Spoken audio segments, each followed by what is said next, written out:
Grabe, ang ganda. Oh, Mayan, ang dalaga ni Berto. Hello po, tita. O, halika na, iha. Pumasok ka na dito sa loob. Halika, sumunod ka. Sige po.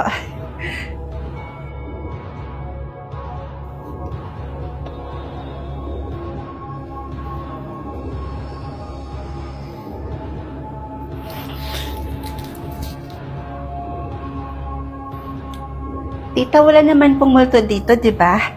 Ay naku, walang multo dito sa pamamahay ko. At kung mayroon man, ako na ang kusang umalis. Takutin ako sa mga multo-multo na yan. Kaya halika na, pumasok ka na, at ililibot pa kita dito. Mag-enjoy ka sa bakasyon mo, ha? Halika na. Sumunod ka sa akin. Ang laki ng bahay, tita. I wonder kung nasan yung kwarto ni Papa nung mga binata pa sila. Bakit? Gusto mo ba doon ka na lang matulog? Pwede po ba? Pwede. Pwede naman, iha. Tsaka nalinisan ko na rin naman yon. O sige po.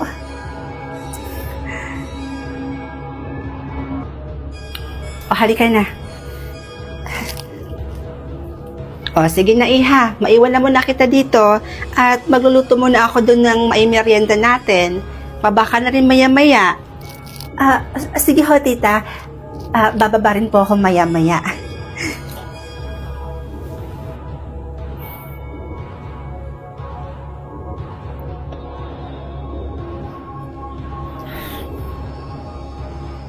Nakikita mo ko?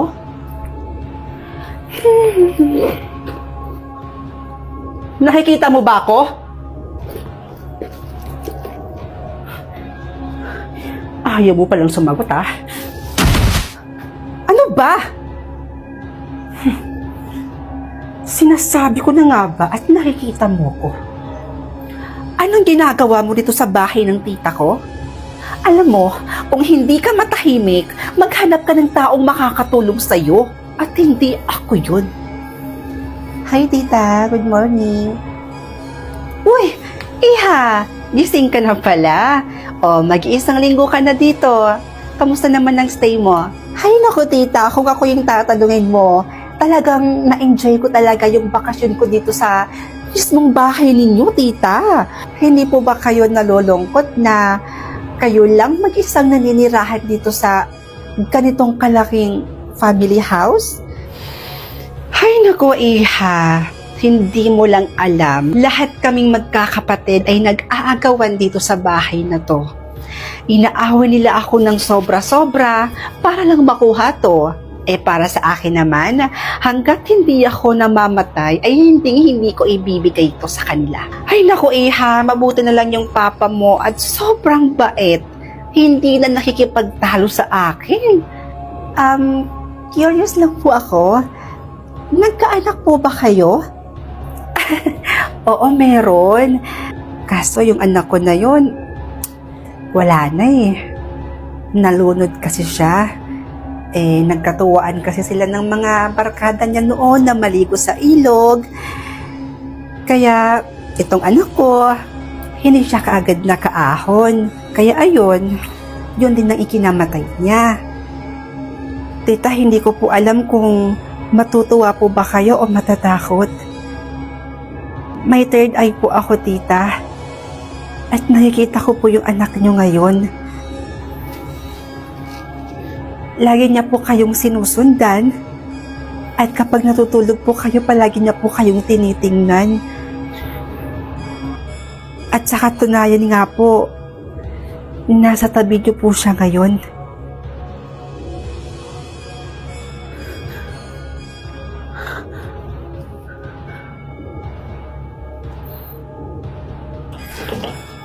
Tita? Tita, bakit may dala po kayong maleta? Saan po kayo pupunta? Di ba nasabi ko sa'yo noon na kapag may multo dito sa bahay na to, ako na ang kusang aalis? Kaya sige na, aalis na ako. Ikaw bahala kung mag-i-stay ka pa dito sa bahay na to. Kaya kung ako sa'yo, umalis ka na rin dito. Sige na. Baka masundan pa ako ng multo na yan. Aalis na ako. Tita! Hindi pwede to. Hindi.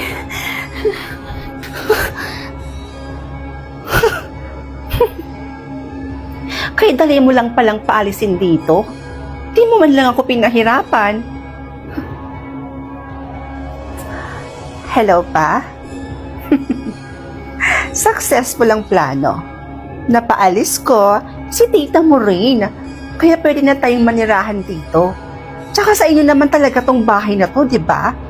Kasi dapat nasa bunsong anak na lalaki na pupunta ang family house. Kaya pumunta na po kayo dito lahat. Yes, lahat-lahat dahil tuloy na ang ating plano. At anong plano?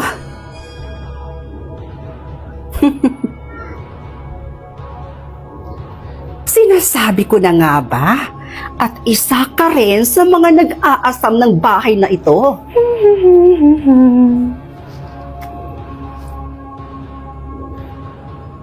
Hindi ka multo? At naniwala ka namang uto-uto ka? Alam mo, lahat ng mga kapatid ko ay nagsisipunta dito at gumagawa ng paraan para makuha lang ang bahay na to. Pero gaya nga ng sinabi ko, hanggat hindi pa ako namamatay, hindi ko to ipibigay. Magpakumbaba naman kayo sa mga kapatid nyo, tita. Tsaka isa pa, sa bunsong anak na lalaki naman talaga napupunta ang family house at hindi sa'yo. Ano yun? Nagpakahirap ako sa ibang bansa para lang ma-renovate itong bahay na to, tapos sa kanya lang mapupunta? Sa inyo mapupunta? Talaga ba? Eh di sana pinabillboard mo? Huwag ka mag-aalala dahil papunta na dito ngayon yung pamilya ko at sinisigurado ko sa inyong dalawa na mapapalayas kayo dito. Yun ay kung makakalabas ka pa dito ng buhay. Anong gagawin niyo sa akin? Sige na, isako mo na yan.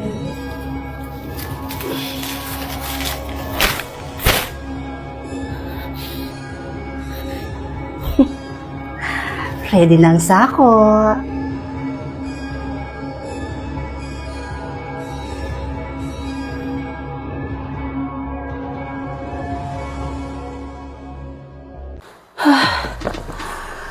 Last ratio, Bay. Sana matanggap na ako. Ano yun, Iha? Ay, hello po. Magandang araw po. Ako nga po pala si Via. Via? Via, ikaw ba yung girlfriend ng anak ko? Alam mo, Iha, ang tagal na kitang gustong makilala at gustong makita. Halika muna, Iha. Pumasok ka muna. Halika na. Tuloy ka. Po? Iha, halika na.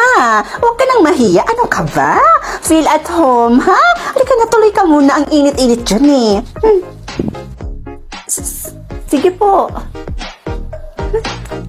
Alam mo, Iha, tuwang-tuwa talaga ako sa'yo. Kasi dahil sa'yo, muli kong nakita yung anak kong umingit eh, tsaka nag-gym. Yun kasi yung madalas niyang ginagawa kapag wala siyang trabaho. Simula kasi mawala yung daddy niya, hindi na niya ginagawa lahat ng yun. At bilang nanay, nalulungkot ako na makita siyang palaging malungkot. Buti na lang talaga at nakilala ka ng anak ko at dumating ka sa buhay niya. Ma'am, siya nga pala, Iha, may ipapatikim ako sa'yo, teka. Ayun, ito Iha, tikman mo to. Alam mo ba, paborito ito ni Kian. O ito, tikman mo, dali.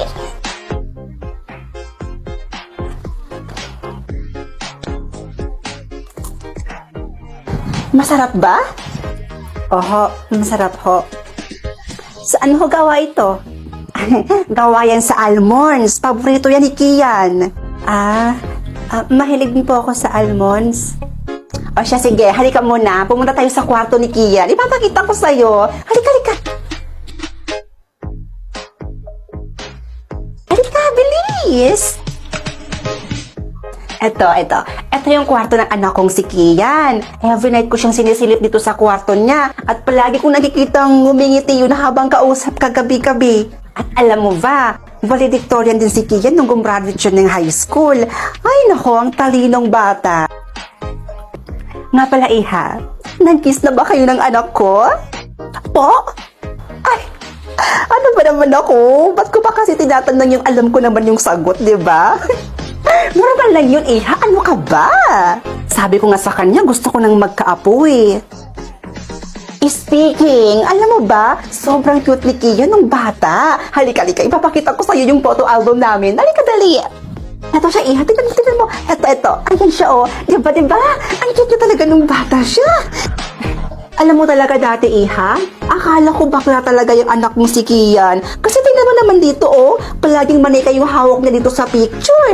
At buti na lang, sinabi niyang nagkaroon siya ng girlfriend at Via ang pangalan.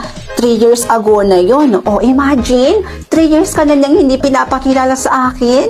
At ngayon, tingnan mo, nakakausap na kita at nakilala na kita.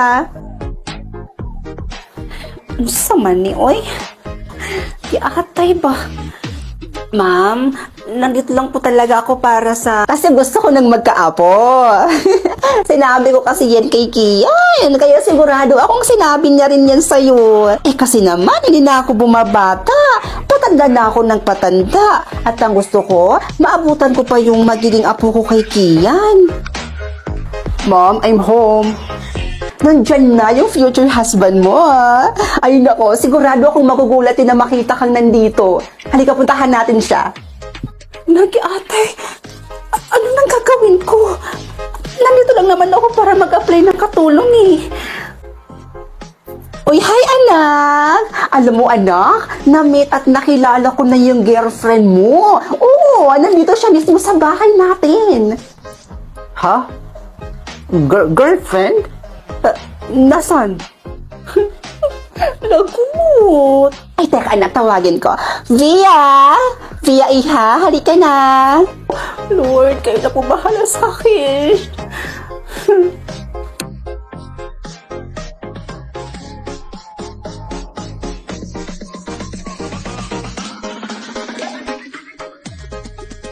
Hehe.